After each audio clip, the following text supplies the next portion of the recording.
नमस्कार. सुवर्णास किचनमध्ये तुम्हा सर्वांचे खूप खूप स्वागत आहे. आज आपण अगदी झटपट आणि खूप छान खुसखुशीत, तुम्ही आवाज तर ऐकलाच ना, बघा किती छान कुरकुरीत असे मोदक बनलेले आहेत. आणि हो, हे फक्त 2 किंवा 3 दिवस नाही तर छान 10 ते 12 दिवस टिकतात. अजिबात खराब होत नाहीत. असे हे कुरकुरीत 10 ते 12 दिवस टिकणारे मोदक आपण आज बनवणार आहोत. हे बनवायला खूपच सोपे आहे आणि खायला खूपच चविष्ट लागतात. मुलं आवडीने खातील. सर्वांनाच आवडतील असे हे मोदक कसे बनवायचे ते पाहूया. हे चविष्ट मोदक बनवण्यासाठी येथे आपण 1 वाटी मैदा घेतलेला आहे. तुम्ही मैद्याऐवजी गव्हाचे पीठसुद्धा घेऊ शकता. 1 वाटी मैदा, त्यासाठी 1 वाटी रवा घ्यायचा आहे.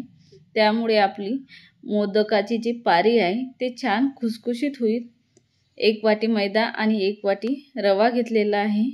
आता यामध्ये आपण अगदी थोडे किंचित मीठ घालायचे आहे. तुम्हाला घालायचे नसल्यास तुम्ही नाही घातले तरी चालेल, परंतु त्याने खूप छान चव येते. यानंतर यामध्ये आपण 2 ते 3 चमचे कडकडीत तुपाचे मोहन घालणार आहोत. त्यामुळे आपली पारी छान खुसखुशीत होईल. तुम्ही तेलाचे सुद्धा घालू शकता, परंतु तुपाच्या मोहन घातल्याने त्याला छान खुसखुशीतपणा येतो आणि पारी छान खस्ता बनते. तर सुरुवातीला चमच्याने मोहन व्यवस्थित लावून घ्यायचं. थंड झाल्यानंतर हाताने छान मळून घ्यायचं आहे. तुम्ही इथे बघू शकता, मूठ बांधली असता त्याचा छान गोळा ओढला जात आहे, म्हणजेच आपलं मोहन परफेक्ट आहे. आता मी येथे 1 वाटी पाणी घेतलेलं आहे. थोडं थोडं पाणी घालून हे पीठ मळून घ्यायचं आहे. पीठ एकदम मीडियम मळायचं आहे. त्याला जास्त घट्ट किंवा पातळ करायचं नाही. थोडंसं सैलसरच करायचं, कारण त्यामध्ये रवा आहे, तर रवा पाणी शोषून घेतो.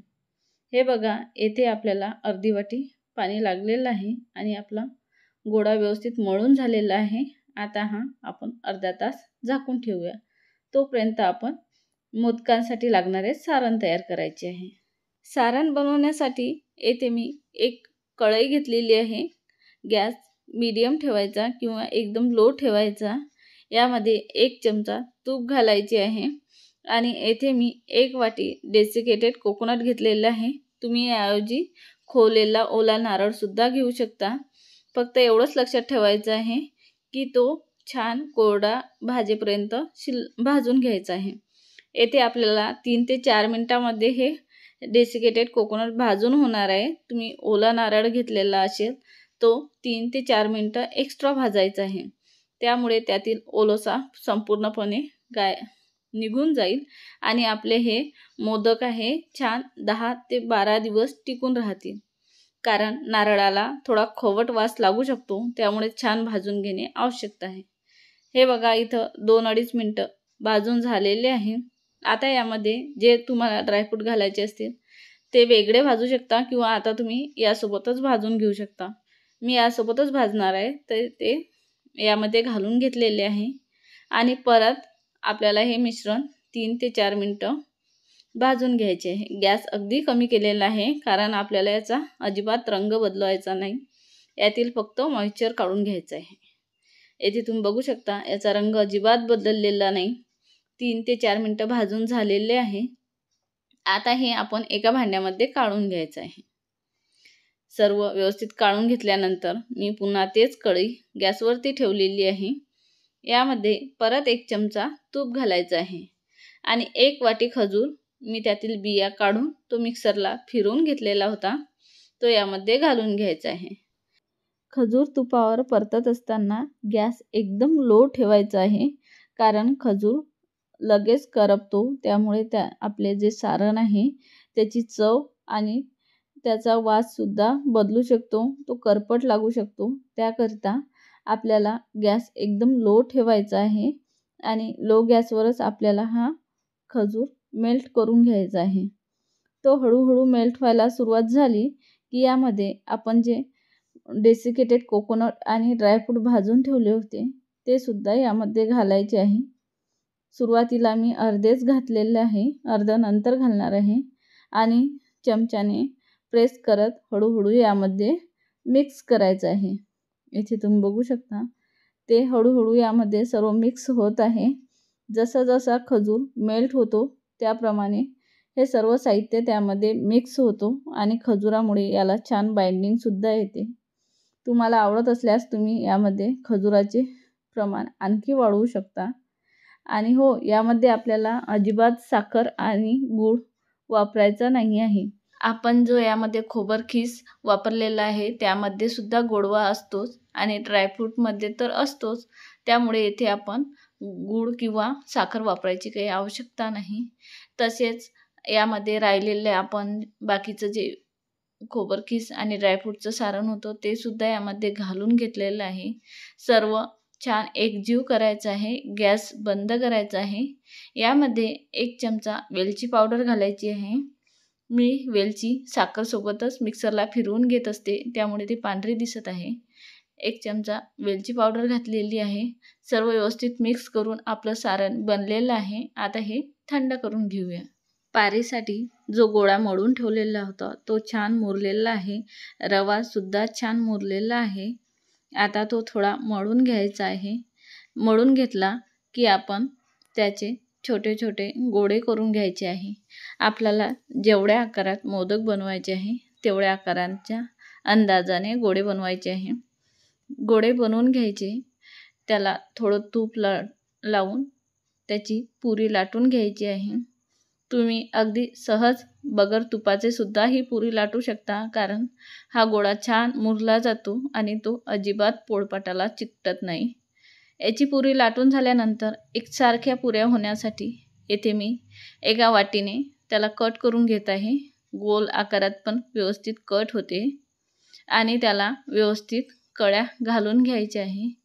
आणि आपण जे हे सारण बनवून ठेवले होते ते सारण व्यवस्थित थंड झालेले आहे।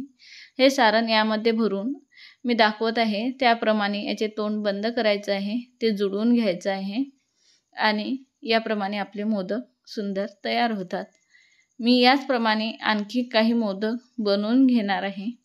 तुम्ही बघू शकता मी आणखी काही मोदक बनवलेले आहे। आता मी याचे संपूर्ण मोदक बनवून घेते आणि नंतर तुम्हाला दाखवते। हे बघा, माझे खूप सारे असे मोदक बनवून झालेले आहे आणि कढईमध्ये मी तेल सुद्धा तापायला ठेवून दिले होते। तेल पण व्यवस्थित तापलेले आहे। याला अगदी कडकडीत तेल गरम नको। आता यामध्ये एक एक करून मोदक घालायचे आहे। जेवढे येतील तेवढे मोदक घालून घ्यायचे आहे। गॅस एकदम मीडियम ठेवायचा आणि मीडियम गॅसवर हे छान गोल्डन रंग येईपर्यंत तळून घ्यायचे आहे। मोदक तेलात सोडले की लगेच त्याला हलवायचं नाही, ते थोडे सेट होऊ द्यायचे आहे। नंतर अगदी अलगदपणे त्यांना अलटपलट करायचं आहे। ते थोडे सेट झाले की त्यामुळे ते तुटणार नाहीत। हे आपल्याला तळत असताना गॅस मीडियमच ठेवायचा आहे, अजिबात मोठा करायचा नाही, कारण तुम्ही फुल गॅसवर हे मोदक तळले तर ते वरून लाल होतील आणि आतमधून कच्चे राहतील, त्यामुळे ते मऊ पडतील। त्यामुळे खाताना जी चव आणि टेस्ट यायची आहे ती येणार नाही। त्याकरता मीडियम गॅसवर हे आपल्याला छान 5 ते 7 मिनिटापर्यंत तळायचे आहे। मोदकांची एक बॅच तळण्यासाठी 5 ते 7 मिनिटं लागतात, कारण जेवढे ते छान खुसखुशीत तळल्या जातील तेवढीच त्यांची टेस्ट सुंदर आणि चविष्ट लागतील। हे तळत असताना त्यांना सतत अलटपलट करायचं आहे, हलवायचं आहे, कारण ते एकाच ठिकाणी जास्त करपू नये। या प्रकारे जर तुम्ही मोदक बनवले तर ते 8 ते 10 दिवस छान खुसखुशीत राहतील। हे तळून झाल्यानंतर थंडे करायचे आहे, नंतर आपल्याला डब्यात भरायचे आहे। तुम्ही बघू शकता आपले मोदक किती सुंदर दिसत आहे, त्यांना गोल्डन रंग सुद्धा आलेला आहे। आता आपण हे काढून घ्यायचे आहे। याचप्रमाणे राहिलेले मोदक सुद्धा तळायचे आहेत। मी ते बाकीचे मोदक सुद्धा तळून घेते, नंतर तुम्हाला दाखवते। हे बघा, खूप सारे असे मोदक तळून झालेले आहे। मोदकांना रंग पण बघू शकता किती सुंदर आलेला आहे। हे मोदक आरामात 10 ते 12 दिवस राहू शकतात, कारण यामध्ये आपण सारण सुद्धा ड्रायफ्रूटच भरलेले आहे, ते अजिबात खराब होत नाही आणि ते आपण परतवून सुद्धा घेतलेले आहे, त्यामुळे त्याला खवट वास सुद्धा लागणार नाही। आणि यामध्ये आपण जी पारी बनवली आहे ती पण रवा आणि मैदा बनवून वापरलेली आहे. तुम्ही गव्हाचे पीठसुद्धा वापरू शकता. यामध्ये आपण साखर किंवा गुळाचा सुद्धा वापर केलेला नाही, त्यामुळे हेल्दी पण आहेत. हे मोदक तुम्ही 10-12 दिवस हवाबंद डब्यामध्ये स्टोअर करून ठेवू शकता. फक्त ते पूर्णपणे थंड करून घ्यायचे आहे, नंतरच तुम्हाला डब्यामध्ये भरायचे आहे. कारण गरम असताना भरले तर ते वातड होतील. हे बघा किती सुंदर दिसत आहेत. पाहून कोणाचेही मन खाण्यासाठी नक्कीच होईल. तर हे मोदक तुम्ही यावर्षी नक्की बनवून ठेवा आणि गणपती बाप्पा उत्सवात साजरे करा आणि त्यांच्या आगमनाची तयारी करा. तर मग तुम्हाला आवडले असतील तर नक्की कमेंट करून सांगा आणि एक लाईक नक्की करा.